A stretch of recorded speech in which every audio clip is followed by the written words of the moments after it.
وَلَقَدْ يَسَّرْنَا الْقُرْآنَ لِلذِّكْرِ فَهَلْ مِن مُّدَّكِرٍ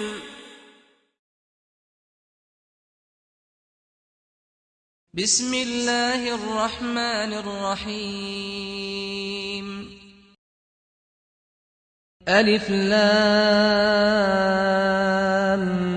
میم صاد کتاب انزل الیک فلا یکن فی صدرک حرج منه لتنذر به وذکرى للمؤمنین اتبعوا ما انزل الیکم من ربکم ولا تتبعوا من دونه اولیاء قلیلا ما تذکرون وَكَمْ مِنْ قَرْيَةٍ أَهْلَكْنَاهَا فَجَاءَهَا بَأْسُنَا بَيَاتًا أَوْ هُمْ قَائِلُونَ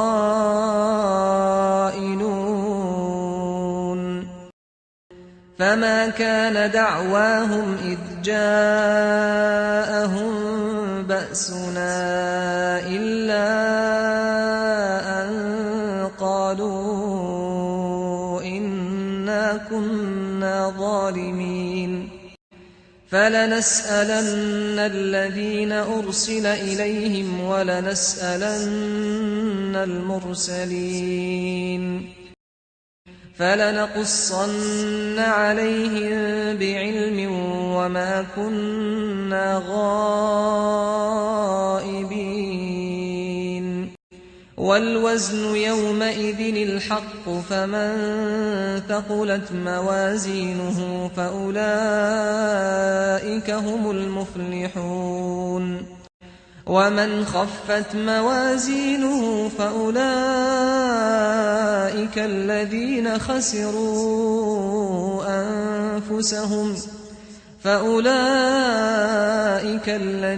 خَسِرُوا أَنفُسَهُمْ بِمَا كَانُوا بِآيَاتِنَا يَظْلِمُونَ وَلَقَدْ مَكَّنَّاكُمْ فِي الْأَرْضِ وَجَعَلْنَا لَكُمْ فِيهَا مَعَايِشَ قَلِيلًا مَا تَشْكُرُونَ بسم اللہ الرحمن الرحیم الف لام میم صاد کتاب انزل الیک فلا یکن فی صدرک حرج منہ لتنذر بہ وذکری للمؤمنین. یہ کتاب آپ کی طرف نازل کی گئی، اس سے آپ کے دل میں تنگی نہیں ہونی چاہیے. آپ اس کے ذریعے لوگوں کو ڈرائیں اور یہ مومنوں کے لیے نصیحت ہے. پیروی کرو جو تمہاری طرف تمہارے رب کی طرف سے نازل کیا گیا ہے، اور اللہ کے سوا دوسرے سرپرستوں کی پیروی نہ کرو. تھوڑا ہے جو تم نصیحت حاصل کرتے ہو.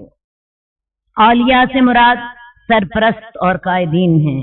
غیر مسلم قائدین اور نظاموں سے مسلمانوں کو کسی طرح کے قواعد و احکام اسلام میں درآمد کرنے کی ضرورت نہیں کہ زہد و رہبانیت کے لیے مسلمان ہندوؤں اور یونانی فلسفے کے محتاج ہوں، یا سیاسی نظام کے لیے مغربی جمہوریت کے بت کی پیروی کریں.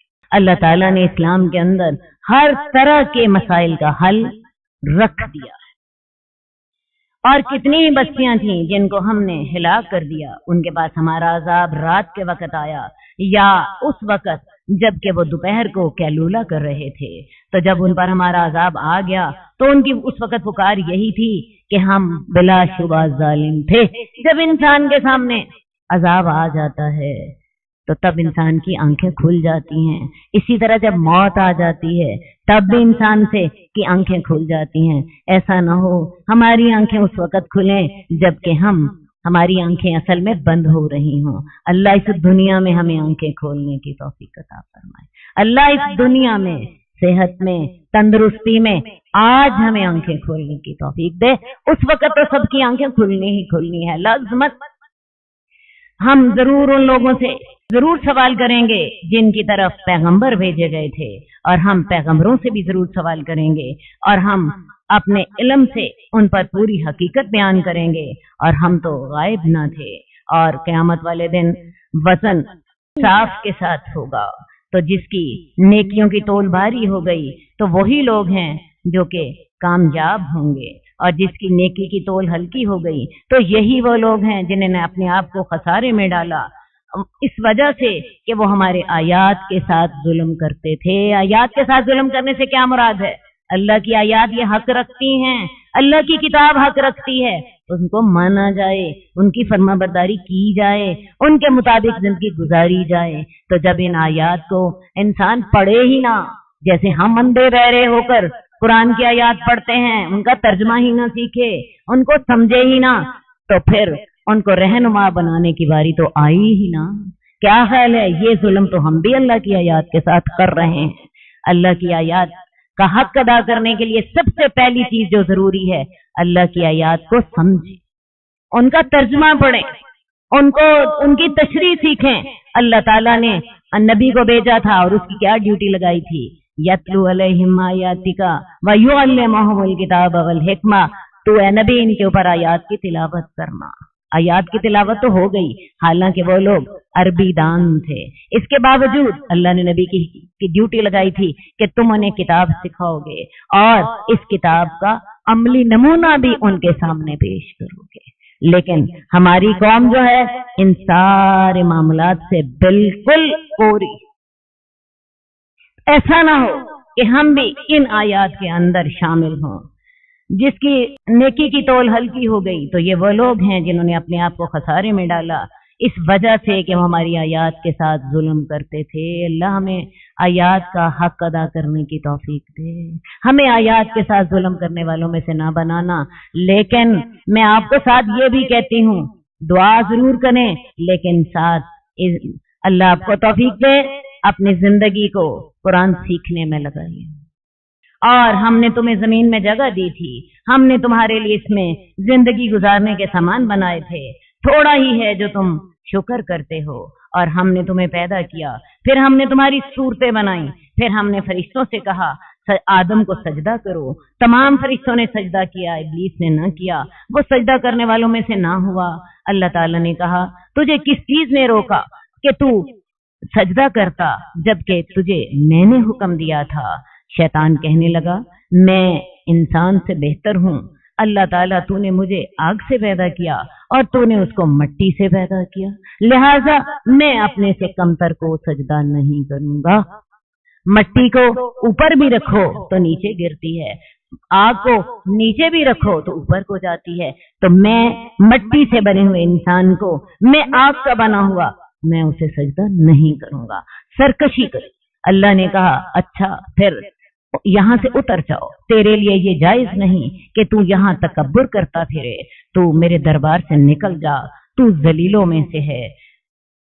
شیطان کہنے لگا مجھے ڈیل دے دو اس دن کی طرف جس دن اٹھائے جائیں گے۔ اللہ تعالیٰ نے کہا تجھے ڈیل دے دی گئی ہے، اب یہاں ذرا رک جائیے، یہاں ذرا رک جائیے۔ شیطان جو تھا اس نے جنت بھی دیکھی تھی، دوزخ بھی دیکھی تھی، کیونکہ وہ فرشتوں میں گلا ملا رہتا تھا، اللہ کا بہت عبادت گزار تھا۔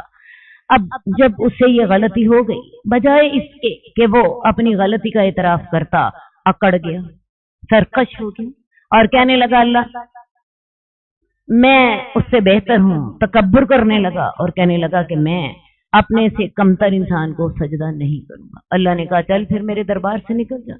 کہنے لگا ٹھیک ہے، لیکن ساتھ ہی کہنے لگا کہ اللہ تعالیٰ تو نے اس انسان کی خاطر تو نے مجھے مردود کیا، حالانکہ اللہ تعالیٰ نے انسان کی خاطر مردود نہیں کیا تھا، اللہ تعالیٰ نے تو اس کو سجدہ نہ کرنے کی وجہ سے اس کو سزا سنائی تھی۔ کہنے لگا کہ اللہ تو نے انسان کی خاطر مجھے مردود کیا ہے تو مجھے ڈیل دے دے، میں اس انسان سے بدلہ لوں گا۔ ٹھیک ہے، اللہ تعالیٰ نے کہا جا تجھے ڈیل دے دی، جا تجھے ڈیل دے دی گئی۔ اب ان آیات سے ایک بات کا پتہ چلتا ہے، یہاں بھی قیامت کے دن کا ذکر ہے، الی یوم یبعثون، قیامت کے دن تک مجھے ڈیل دے دے۔ اب شیطان قیامت کے دن کو بھی مانتا ہے، اللہ کی ذات کی قدرت کو بھی مانتا ہے. اللہ کی قدرت کو مانتا ہے تو اللہ تعالیٰ سے وہ ڈیل مانگ رہا ہے، ورنہ ڈیل نہ مانگتا.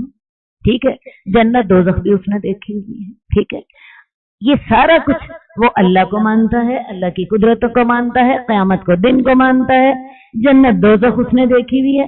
اور یہ سارا کچھ، یہ سب کچھ ماننے کے باوجود شیطان کا جو ٹھکانہ ہے وہ جنت ہے کہ جہنم؟ جہنم ہے. کیوں؟ مانتا تو وہ سارا کچھ، مانتا تو وہ سارا کچھ ہے. وہ اللہ کو بھی اللہ مانتا ہے، وہ قیامت کے دن پر کو بھی مانتا ہے. نہ مانتا ہوتا تو یہاں ذکر نہ ہوتا. وہ اللہ کی قدرت کو بھی تسلیم کرتا ہے. تو پھر صرف اس نے یہ سارا کچھ مان لیا. تو آپ کا کہنا یہ ہے کہ اس کو جہنم ملے گی. تو میرا کہنا یہ ہے کہ اگر کوئی شخص کچھ باتوں کو صرف مانے تو اس سے جنت نہیں ملتی. جنت تب ملتی ہے جب آپ کسی چیز کو مانیں اور اس کے مطابق عمل بھی کریں. مسلمانوں نے آج یہ سمجھ لیا ہے، لا الہ الا اللہ کہہ دو، قیامت کو زبان سے مان لو اور جو مرضی کرتے رہو. نہ نماز کا پتہ، نہ روزے کا پتہ، نہ قرآن کا پتہ، نہ اللہ کے احکامات کا پتہ، نہ حقوق اللہ کا، نہ حقوق العباد کا. منمانی کر لی، رسوم و رواج کی پیروی کر لی، جو لوگوں کو دیکھا وہی عمل کر لیے، اور ساتھ یہ سوچ لیا کہ لا الہ الا اللہ منہ سے کہہ لیا ہے، جنت کے ٹھیکیدار تو ہم ہی ہیں. تو میری بہنوں، یہ سارا منہ سے کہنے والا کام شیطان بھی کرتا ہے. تو یہ کیسے ہو سکتا ہے کہ شیطان کو تو منہ سے ماننے پر دوزخ ملے اور ہمیں منہ سے ماننے پر جنت ملے؟ پاسبل ہے یہ؟ نہیں. تو اس کے لیے کیا کرنا پڑے گا؟ اس کے لیے پیچھے سے عمل کرنا پڑے گا، عمل کو بنیاد بنانا پڑے گا. شیطان کہنے لگا، اس وجہ سے جو اللہ تو نے مجھے بہکایا ہے، جو تو نے مجھے گمراہ کیا ہے، میں انسانوں کے لیے تیرے سیدھے راستے میں بیٹھوں گا. یعنی اس انسان کی وجہ سے تو نے مجھے خراب کیا، تو اللہ تعالیٰ میں تیرے سیدھے راستے میں بیٹھوں گا. میں ان کی طرف ان کے آگے سے آؤں گا، ان کے پیچھے سے آؤں گا، ان کے دائیں سے آؤں گا، ان کے بائیں سے آؤں گا. ابلیس نے یہ جرم کیا کہ اپنی نافرمانی اور گناہ کا الزام اللہ رب العزت پر تھوپ دیا. اس بدبخت کو اپنی غلطی نظر نہ آئی جس پر ندامت محسوس کرتا، اور اس نے ساتھ ہی کہا کہ میں ان کے لیے انسانوں کو کے آگے سے آؤں گا، ان کے پیچھے سے آؤں گا، ان کے دائیں سے آؤں گا، ان کے بائیں سے آؤں گا. حضرت عبداللہ بن عباس فرماتے ہیں، آگے سے مراد آخرت کے بارے میں شک ڈالنا ہے. کیا خیال ہے؟ شیطان آخرت کے بارے میں شک ڈالتا ہے نا. اگر شیطان شک نہ ڈالتا ہوتا تو ہم آخرت کی آج تیاری کر رہے ہوتے. ہم آخرت کو صرف زبان سے مانتے ہیں. میں سچی بات آپ کو بتاؤں، دل سے نہیں مانتے. دل سے مانتے ہوتے تو آخرت کی کوئی تیاری ہمارے عمل میں نظر آ رہی ہوتی. بچے پیدا ہوتے ہیں، پیدا ہوتے ہی ہم ان کی تعلیم کے بارے میں پلاننگ کرنا شروع کر دیتے ہیں. فلاں اسکول میں ان کا جی ایڈمیشن کرا دو، کیونکہ وہاں پہ 2 یا 3 سالوں کے بعد داخلہ ملتا ہے. بچیاں پیدا ہوتی ہیں، ان کی شادی کرنی ہے، مائیں پہلے دن سے ان کے لیے جہیز اکٹھا کرنا شروع کر دیتی ہیں. بینک میں جہیز اکاؤنٹ بن جاتے ہیں، بینک میں ایجوکیشن اکاؤنٹ بن جاتے ہیں. دنیا میں تیاری نظر آ رہی ہے نا. بچے کی تعلیم کی تیاری، بچیوں کی شادی کی تیاری. کیا آخرت کی تیاری بھی ہماری کسی پلاننگ کا حصہ ہوتی ہے کہ ہمارے بچے BA کر لیں گے تو اس کے بعد ہم انہیں دینی تعلیم دیں گے، یا ہمارے بچے FA کر لیں گے تو ہم انہیں دینی تعلیم دلوائیں گے، یا ان کے لیے ہم اپنے مال میں سے اتنا حصہ یہ اکاؤنٹ علیحدہ رکھوا رہے ہیں جو دینی تعلیم کے لیے ہوگا، دنیاوی تعلیم کے لیے تو ہمارے ایجوکیشن اکاؤنٹ بنتے ہیں. دینی تعلیم کے لیے کہاں ہے مال، کہاں ہے وقت، کہاں ہے پلاننگ، کہاں ہے ارادہ، کہاں ہے عمل؟ میں سچی بات بتاؤں، شیطان نے آخرت کے بارے میں اتنے شکوک و شبہات پیدا کیے ہوئے ہیں کہ ہم کہتے ہیں اور جب آئے گی دیکھیں. ایسا ہی ہے نا. دنیا آپ کی 70 سال کی، اس کے لیے آپ دنیاوی تعلیم دیتے ہیں 25 سال کی. آج لڑکیاں بھی جب تک ماسٹر نہ کر لیں ان کی تعلیم مکمل نہیں ہوتی. یہ تو ہوا یقین کا معاملہ. اور وہ جو آخرت 70,000 سال کی ہے کہ پتہ نہیں 70,000 سال کی کہ پتہ نہیں 70 لاکھ سال کی، उसके लिए न किसी तालीम की जरूरत, न किसी माल की जरूरत, न किसी प्लानिंग की जरूरत, न किसी वक्त की जरूरत, वो खुद ब खुद हो जाएगा सारा। सीधी सी बात है। हमारा सिर्फ जबान का ईमान है, आगे कुछ भी नहीं। सही कहती हूं कि गलत कहती हूं? जबान से बोलो सही, फिर इसका मतलब है जब अपने मर्ज की तशखीस हो गई, इलाज तब। हजरत अब्दुल्ला बिन अब्बास कहते हैं, आगे से मुराद आखिरत के बारे में शक डालना है, पीछे से मुराद उन्हें दुनिया पे फरेफ्ता करना है, और दाएं से मुराद दीन के बारे में शक पैदा करने हैं, और बाएं से मुराद गुनाहों को मरकूब बनाना है। शैतान अपना काम 100% सही कर रहा है। पागल हम हैं, अंधे हम हैं जो उसके धोखे में आ गए। अल्लाह ने हमें 1000 दफा कुरान में बताया कि शैतान तुम्हारा दुश्मन है, उसने तुम्हारे माँ बाप को जन्नत से निकलवा दिया था, वो तुम्हें भी दोज़ख में डाल के रहेगा। तो बेवकूफ फिर हम हुए, अंधे तो हम हुए, पागल तो हम हुए जो हम उसकी बातों पे लब्बैक कहते हैं। मैं उनके आगे से आऊंगा, मैं उनके दाएं से आऊंगा, मैं उनके बाएं से आऊंगा, और तू ए अल्लाह उनमें से अक्सर को शुक्रगुजार ना पाएगा। अल्लाह ताला ने कहा तू यहां से निकल जा, तू मुजम्मत किया हुआ है, दुदकारा हुआ है। जो भी मेरे बंदों में से तेरी पैरवी करेगा, मैं जहन्नम को तुम सबसे भर के रख दूंगा। और ए आदम, तू भी और तेरी बीवी जन्नत में आबाद हो जाओ, तुम दोनों जन्नत में से जहां से जी चाहे खाओ।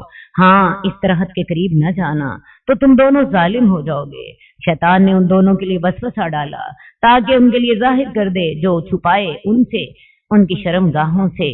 शैतान का सबसे पहला हमला इंसान की शर्म का होता है। सबसे पहले शैतान इंसान को बेहया बनाता है।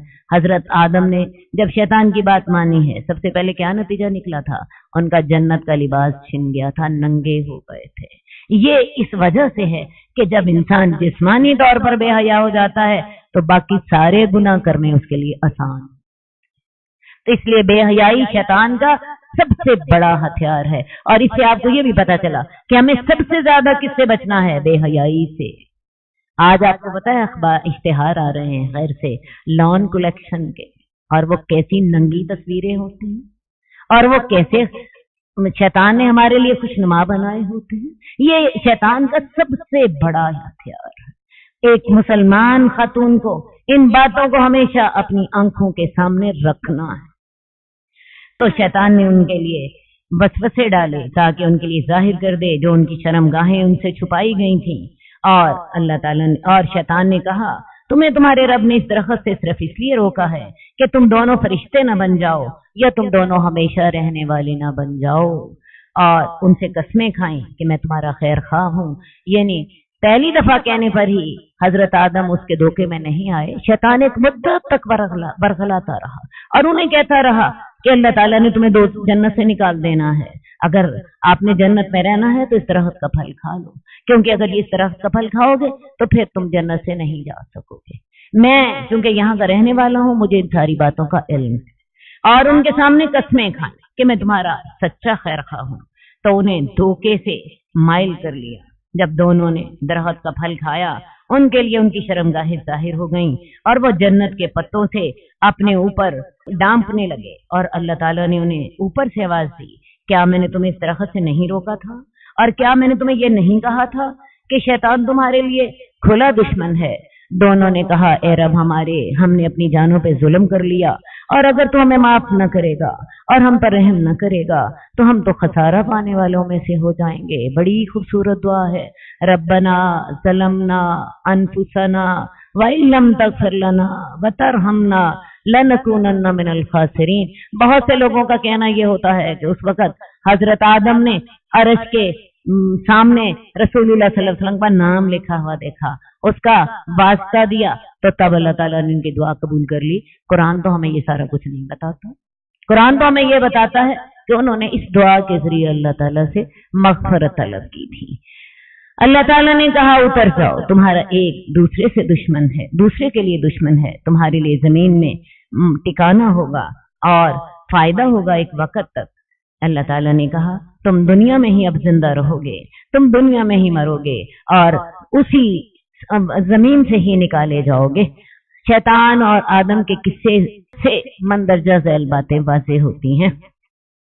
इब्लीस ने अल्लाह ताला की नाफरमानी की, जबकि हजरत आदम से भी नाफरमानी हुई। इब्लीस अकड़ गया, उसने तकब्बुर किया, जबकि हजरत आदम ने अपने गुनाह का इतराफ किया और अल्लाह के हजूर तौबा की। क्या सबक मिला?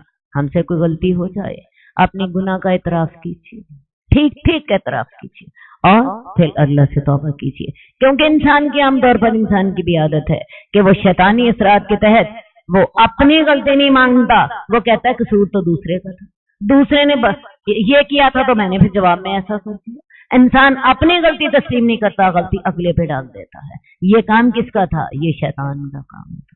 इंसान का काम कौन सा है?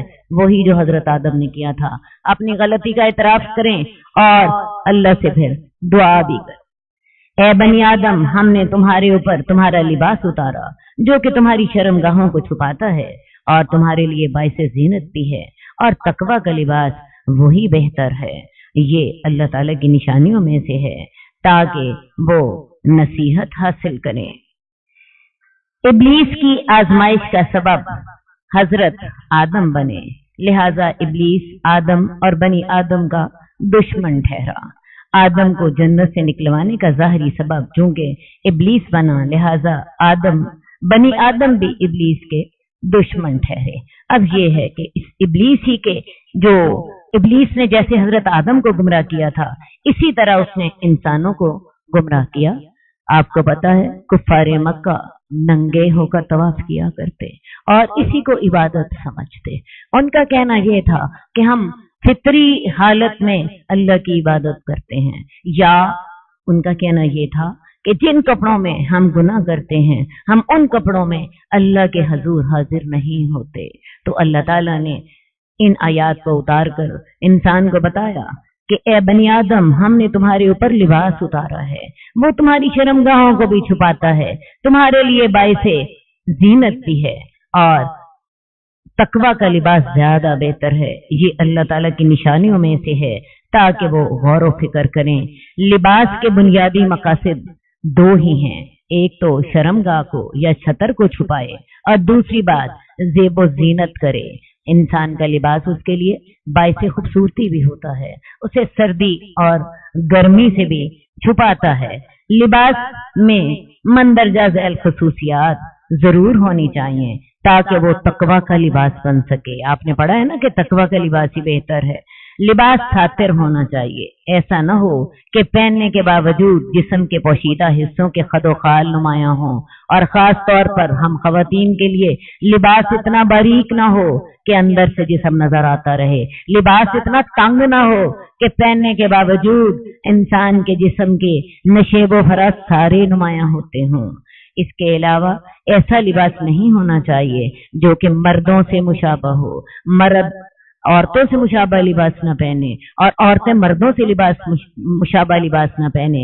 ऐसे लोगों पर, मर्द और औरत दोनों पर लानत की गई है। इसके अलावा लिबास मुनासिब हो, मुतकब्बिराना ना हो, उसमें इसराफ ना हो, ऐसा ना हो कि जमीन पे घिसट रहा हो। इसके अलावा ऐसा लिबास भी नहीं होना चाहिए जिसमें गैर कौमों की मुशाबहत हो, क्योंकि हम पिछली आयत में पढ़ कर आ चुके हैं कि तुम अगर उनकी पैरवी करोगे तो उन जैसे हो जाओगे। ए बनी आदम, शैतान तुम्हें फितने में न डाल दे जैसे उसने तुम्हारे माँ बाप को जन्नत से निकाल दिया था। उसने उन दोनों से उनके लिबास छीन लिए थे ताकि उन्हें उनकी शर्मगाह दिखा दे। बेशक शैतान तुम्हें देखता है और उसका कबीला भी, जहां से तुम उसे नहीं देखते। हमने शयातीन को उन लोगों का दोस्त बना दिया है जो ईमान नहीं लाते। तो शैतान किन का दोस्त बनता है? जो ईमान नहीं लाते। मोमिनों का शैतान दोस्त, मोमिनों का दोस्त बनने की शैतान को जुर्रत ही नहीं होती। हजरत उमर के बारे में रसूलुल्लाह सल्लल्लाहु अलैहि वसल्लम फरमाते हैं कि हजरत उमर जिस गली से गुजरते हैं शैतान उस गली से अपना रास्ता बदल लेता है। तो हमारी अपनी कमजोरियां ही शैतान को हमारा दोस्त बना देती हैं। और जब वो बेहयाई करते हैं तो वो कहते हैं हमने इस बेहयाई पर अपने बाओजदाद को पाया था और अल्लाह ताला ने हमें हुक्म दिया। कह दीजिए अल्लाह ताला तो किसी बेहयाई का हुक्म नहीं देता, या तुम अल्लाह पर वो बातें कहते हो जो तुम नहीं जानते। मुशरिकीन मक्का जब नंगे होकर तवाफ करते तो वो उसको तकद्दुस का रंग देते कि ये बाप दादा का अमल है और अल्लाह का हुक्म यही है। अल्लाह ताला तो बेहयाई का हुक्म नहीं देता, क्या तुम अल्लाह ताला पर वो बातें लगा देते हो जिनका तुम इल्म नहीं रखते? कह दीजिए मेरे रब ने मुझे इंसाफ का हुक्म दिया और ये हुक्म दिया कि तुम अपने चेहरों को हर मस्जिद के करीब अल्लाह के हजूर सीधा कर लो और अल्लाह को खालिस करके उसके लिए दीन पुकारो। जैसे अल्लाह ताला ने तुम्हें पहले पैदा किया है, तुम दोबारा वैसे ही पैदा किए जाओगे क़यामत वाले दिन। एक फरीक को अल्लाह ताला ने हिदायत दे दी और एक फरीक पर गुमराही वाजिब हो गई, इस वजह से कि उन्होंने शयातीन को अल्लाह के सिवा दोस्त बना लिया था और वो ख्याल करते थे कि वो सीधे रास्ते पर हैं। ए बनी आदम, हर मस्जिद के करीब अपनी जीनत इख्तियार करो। जीनत इख्तियार करने से मुराद लिबास पहनो, पूरा लिबास पहन के अल्लाह के हजूर हाजिर हो जाओ और खाओ और पियो और इसराफ न करो, क्योंकि अल्लाह ताला इसराफ करने वालों को पसंद नहीं करता। बाज अतिब्बा के ख्याल में इस मुख्तसर सी आयत में आधी तिब आ गई है। कौन सी आयत में? खाओ और पियो और हद से ना बढ़ो। ये सेहत, मेडिकल साइंस, आधी से ज्यादा मेडिकल साइंस इसी आयत के अंदर मौजूद है, क्योंकि बहुत सी बीमारियां ज्यादा खाने पीने से होती हैं और इसीलिए अल्लाह ताला ने हमें रोजा भी सिखाया। रोजे में इंसान कम खाता है और इसके साथ उसकी जिस्मानी सेहत भी बेहतर होती है, जबकि रूहानी तौर पर तो इंसान तकवा इख्तियार करता ही करता है। बेशक अल्लाह ताला हद से बढ़ने वालों को पसंद नहीं करता। कह दीजिए किसने हराम की? वो जीनत जो अल्लाह ताला ने अपने बंदों के लिए निकाली और पाकीज़ा चीजें रिज़्क से। कह दीजिए वो उन लोगों के लिए जो ईमान लाए, दुनिया की जिंदगी में हैं, लेकिन क़यामत वाले दिन वो खालिस मोमिनों के लिए होंगी। अल्लाह की नेमतें दुनिया में काफिर और मुस्लिम दोनों के लिए हैं, लेकिन क़यामत को खालिस मोमिनों के लिए होंगे। इसी तरह हम आयात को खोल खोल कर बयान करते हैं जानने वाली कौम के लिए। ए नबी फरमा दीजिए मेरे रब ने बेहयाई की बातों को हराम किया जो जाहिर हों या जो पोशीदा हों, और गुनाह को हराम किया, सरकशी को हराम किया बगैर हक के, और ये कि तुम अल्लाह के साथ शिरक करो जिसके बारे में अल्लाह ताला ने कोई दलील नहीं उतारी, और तुम अल्लाह ताला पर वो बातें कहो जिनका तुम्हें इल्म नहीं। और हर उम्मत के लिए एक वक्त मुकर्रर है, जब उनका वक्त आ जाता है वो एक घड़ी भर भी पीछे नहीं हट सकते और एक घड़ी भर भी आगे नहीं जा सकते। ए बनी आदम, तुम्हारे पास तुम्ही में से रसूल आएंगे जो तुम्हें मेरी आयात सुनाएंगे, तो जो तकवा इख्तियार करेगा और अल्लाह से डरता रहेगा उस पर ना तो कोई खौफ होगा और ना ही वो गम खाएंगे। वो लोग जिन्होंने हमारी आयात को जुठलाया और उन आयात से तकब्बुर किया, ऐसे लोग आग वाले हैं, वो उसमें हमेशा रहेंगे। जो उस शख्स से ज्यादा जालिम कौन है जो अल्लाह पर झूठ करे या अल्लाह ताला की आयात को जुठला दे। ऐसे लोग, उनका हिस्सा उन्हें जो उनके मुकद्दर में है मिलकर रहेगा, अजाब का हिस्सा। यहाँ तक कि जब उनके पास हमारे भेजे हुए फरिश्ते आते हैं उनकी जान निकालने के लिए, वो फरिश्ते उनसे कहते हैं अच्छा बताओ तो सही, कहाँ हैं वो शरीक जिनको तुम अल्लाह के सिवा पुकारा करते थे? वो कहने लगे वो हमसे खो गए, और वो अपनी जानों के खिलाफ गवाही देंगे कि बेशक वो काफिर थे। जब इंसान की मौत आती है, फरिश्ते आ जाते हैं, तो फिर हिसाब किताब शुरू हो जाता है और फिर ये गैब के पर्दे भी हटा दिए जाते हैं। इंसान को वो कुछ नजर आने लग जाता है जो उसको जिंदगी में नजर नहीं आता था, और फिर उस वक्त इंसान, जो फरिश्ते हैं, वो उनसे सवालात और जवाबात भी करते हैं। फरिश्ते मुशरिकों से कहेंगे तुम्हारे आज शरीक किधर हैं?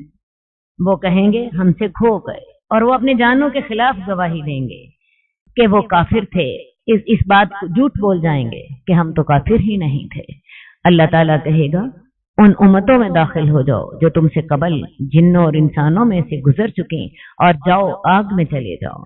जब कभी कोई उम्मत आग में दाखिल होगी तो उससे पहले वाली जमात उसे लानत करेगी, क्योंकि दोज़ख के अज़ाबों का एक हिस्सा ये भी होगा कि दोज़ख में इंतहाई तंग जगह होगी और लोग वहां पे जंजीरों में जकड़े होंगे। इंतहाई तंग जगह होगी, तो जब उस इंतहाई तंग जगह में एक और ग्रुप आएगा तो पहले वाला ग्रुप आने वाले ग्रुप को लानत करेगा, हत्ता कि जब वो सारे के सारे उसमें घुस जाएंगे تو पिछली जमात पहली जमात से कहेगी, ए रब हमारे, यही वो लोग हैं जिन्होंने हमें गुमराह किया था, इन्हें दुगना अजाब दे दे। अब वो जो पहले जमात मौजूद होगी वो बाद में आने वाली जमात पे लानत भी करेगी और उसके लिए बद्दुआ भी करेगी और कहेगी कि इन्हीं लोगों की वजह से हम गुमराह हुए थे, इन्होंने हमें दुनिया तो सिखाई, इन्होंने हमें अल्लाह तेरा बंदा बनना नहीं सिखाया था। और ये भी मैं आपको बता दूं, ये औलादें होंगी जो माँ बाप के लिए बद्दुआएं करेंगी। अल्लाह इन्होंने हमें तेरा बंदा बनना सिखाया होता, दीन चल पे चलाया होता, तो आज हम दोज़ख में ना जाते। अल्लाह इनको दुगना अजाब देते, इनकी वजह से आज हम इस दोज़ख में हैं। अल्लाह ना करे हम वो लोग हों। अल्लाह हमें तौफीक दे कि हम अपनी औलादों को अल्लाह के दीन पे लगा जाएं, ताकि उनकी नेकियों से हमारी कब्रें ठंडी हों और वो भी दोज़ख का ईंधन ना बने, वो भी जन्नत में दाखिल हों। लेकिन उसके लिए तरीका एक ही है, अपनी औलादों को अल्लाह का बंदा बनाइए। मैं आपको बार बार याद दिलाती रहूंगी, जिन इल्म के पीछे हमने अपनी औलादों को पागल कर दिया है, दुनियावी तालीम के पीछे, ये इल्म इंसान को अल्लाह से दूर तो ले जाता है, अल्लाह के करीब नहीं लाता। के लाता है अल्लाह के करीब। मेरी ही रहनुमाई आप लोग कर दीजिए। ये इल्म अल्लाह से दूर तो लेके जाता है, शैतान के करीब लाता है, अल्लाह से दूर लेके जाता है। तो अपनी औलादों को खुदा के लिए दीन के तालीम से आरास्ता करें, उन्हें अल्लाह का बंदा बनना सिखाएं, उन्हें कुरान और हदीस सिखाएं, ताकि आपकी औलादें कब्र में आपके लिए ठंड का बाइस बने, मरने के बाद आपके लिए सदका जारिया बने और क़यामत वाले दिन अल्लाह ताला उन्हें जन्नत में जगह दे। आमीन या रब्बिल आलमीन। लेकिन इसके लिए जो अमल लाज़मी है वो मैंने आपको बता दिया। हमें अपना तर्ज अमल बदलना होगा, हमें अपना वक्त, अपना माल, अपनी मेहनतें, अपनी कोशिशें अल्लाह के दीन की खातिर लगानी होगी, अपनी औलाद को दीनदार बनाना होगा। हम अपनी औलाद की दुनिया तो बना देते हैं, उनकी आखिरत में हम उनकी आखिरत से गाफिल रहते हैं। और ये हम उनके साथ खैर खाही नहीं कर रहे, हम उनके साथ बदतरीन जुल्म कर रहे होते हैं। तो उनकी पिछली कहेगी कि ए अल्लाह ताला इनको दुगना अजाब दे दे। अल्लाह ताला कहेंगे तुम में से हर एक के लिए ही दुगना अजाब है, लेकिन लोग नहीं जानते। और उनमें से पहली दूसरी से कहेगी तुम्हें हमारे ऊपर कोई फजीलत तो नहीं है, तुम भी अजाब का मजा चखो इस वजह से जो तुम करतूतें करते थे। बेशक वो लोग जिन्होंने हमारी आयत को झुठलाया और तकब्बुर किया, उनके लिए आसमान के दरवाजे नहीं खोले जाएंगे और वो जन्नत में नहीं दाखिल होंगे जब तक कि ऊंट सुई के नक्के में ना चला जाए। जब इंसान मरता है तो उसकी रूह को लेकर फरिश्ते आसमान की तरफ चढ़ते हैं। अगर तो रूह नेक होती है तो फिर आसमान के दरवाजे खोल दिए जाते हैं, यहाँ तक कि 7 आसमानों के दरवाजे खुल जाते हैं और रूह को इल्लीयीन में जमा करा दिया जाता है। और अगर रूह नेक ना हो तो फिर पहले ही आसमान का दरवाजा नहीं खोला जाता और उस रूह को जमीन की गहराइयों में सिज्जीन में फेंक दिया जाता है। यहाँ पे उसी का जिक्र है। बेशक वो लोग जिन्होंने हमारी आयत को झुठलाया और उनसे तकब्बुर किया, उनके लिए आसमान के दरवाजे नहीं खोले जाएंगे और वो जन्नत में दाखिल न हो सकेंगे जब तक कि ऊंट सुई के नाके में दाखिल ना हो। आपको पता ऊंट सुई के नाके में दाखिल नहीं हो सकता। ऐसे ही हम मुजरिमों को सजा देते हैं, उनके लिए जहन्नम ठिकाना होगा और उनके लिए जहन्नम ही से ओढ़ना होगा। और हम इसी तरह जालिमों को सजा देते हैं। लेकिन वो लोग जो ईमान लाए, नेक अमल किए, और हम हर शख्स को उसकी ताकत से ज्यादा तकलीफ नहीं देते, ये लोग जन्नत वाले हैं और वो उसमें हमेशा रहेंगे। और जन्नत वालों के दिलों में जो सीनों में कोई कीना होगा, हम जन्नत में दाखिल करने से कबल उसे निकाल लेंगे। आपको पता है अल्लाह ताला जन्नत में दाखिल करने से कबल तमाम लोगों का हिसाब किताब ले चुका होगा और जिस शख्स ने किसी का हक मारा होगा अल्लाह उसको हक वापस लेके देंगे। बाज़ औक़ात ऐसा होता है कि इंसान को کو اس کا حق مل بھی جاتا ہے تب بھی اس کے دل میں ایک خلش رہ جاتی ہے، ہائے کاش اس نے میرے ساتھ یہ زیادتی نہ کی ہوتی۔ تو اللہ تعالیٰ اس طرح کی جو خلش ہے یہ بھی مومنوں کو کے دلوں سے جنت میں داخل کرنے سے قبل نکال دیں گے۔ جب مومن جنت میں داخل ہوں گے تو ان کے دل ایک دوسرے سے محبت ہمدردی سے بھرپور ہوں گے، وہ سارے ایک دوسرے کے لیے اس طرح سوچیں گے جیسے ہر کوئی اپنے لیے سوچتا ہے۔ اس کے اپوزٹ دوزخ والے جو ہیں ان کا ایک عذاب یہ ہوگا کہ ایک دوست کی جماعت دوسری جماعت پہ لعنت کرے گی اور پہلی جماعت اگلی جماعت پہ لعنت کرے گی، وہ اس کے لیے دعا کرے گی اللہ تعالیٰ ان کو دوہرا عذاب دے، اور پہلے والی اس کے لیے دعا کرے گی اللہ ان کو دوہرا عذاب دے۔ اور یہ جنت کی نعمتوں میں سے ایک نعمت ہوگی کہ جنتیوں کے دل میں کسی دوسرے جنتی کے خلاف کوئی غلط خیال نہیں ہوگا۔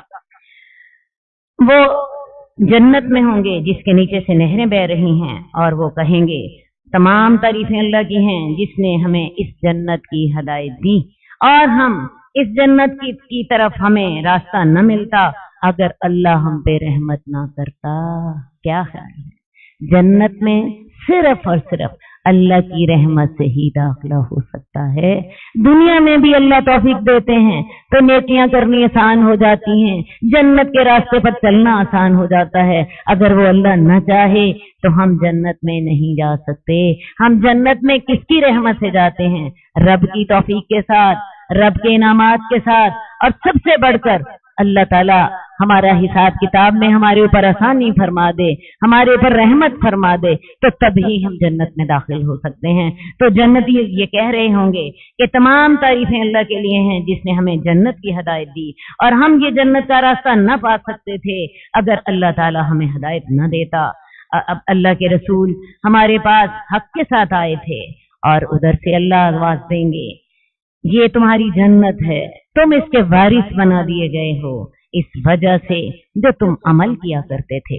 اور جنت والے دوزخ والوں کو پکاریں گے ہم سے ہمارے رب نے جو وعدے کیے تھے ہم نے تو ان کو سچا پایا ہے، کیا تم سے جو تمہارے رب نے وعدے کیے تھے تم نے بھی سچے پائے؟ اب جنت والوں کے تو وعدے سچے ہو گئے، وہ تمام نعمتیں، وہ تمام انعامات۔ دوزخیوں سے کہیں گے، دوزخی بھی کہیں گے ہم سے بھی وعدے سچے ہو گئے۔ تو ایک اعلان کرنے والا ان کے درمیان اعلان کرے گا کہ اللہ کی لعنت ہے ظالموں پر۔ کون سے ظالم؟ جو اللہ کے راستے سے روکتے ہیں اور اس میں ٹیڑھ پیدا کرتے ہیں، اور وہ آخرت کا بھی انکار کرتے ہیں۔ اور جنتیوں اور دوزخیوں کے درمیان ایک حجاب ہوگا، ایک پردہ ہوگا، اور اس پردے کا نام اعراف ہوگا۔ اور اعراف پر کچھ لوگ ہوں گے جو وہ ہر ایک کو ان کے چہروں کے ساتھ پکاریں گے۔ اصل میں 4 طرح کے، بلکہ یوں کہیے کہ اعمال نامے جب تولے جائیں گے تو 4 طرح کی صورتیں سامنے آئیں گی۔ ایک تو وہ لوگ ہوں گے جن کو بغیر حساب کتاب کے جنت میں داخل کر دیا جائے گا، یہ لوگ ہوں گے السابقون السابقون، جو کہ بغیر حساب کتاب جنت میں جائیں گے۔ دوسرے وہ لوگ ہوں گے جن کی نیکی کی تول باری ہوگی، یہ لوگ دائیں ہاتھ والے ہوں گے، ان کو بھی جنت میں ڈال دیا جائے گا۔ تیسرے وہ لوگ ہوں گے جن کی نیکی کی اور برائیوں کی تول برابر ہوگی، یہ لوگ آراف والے ہوں گے۔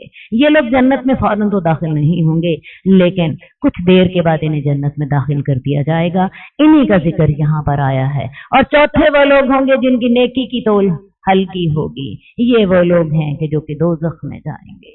تو بہرحال آراف والے آراف پر ہوں گے، یہ جنت اور جہنم کے درمیان ایک آڑ ہوگی، یہ اس کے اوپر سے جنتیوں کو بھی دیکھ رہے ہوں گے اور جہنمیوں کو بھی دیکھ رہے ہوں گے۔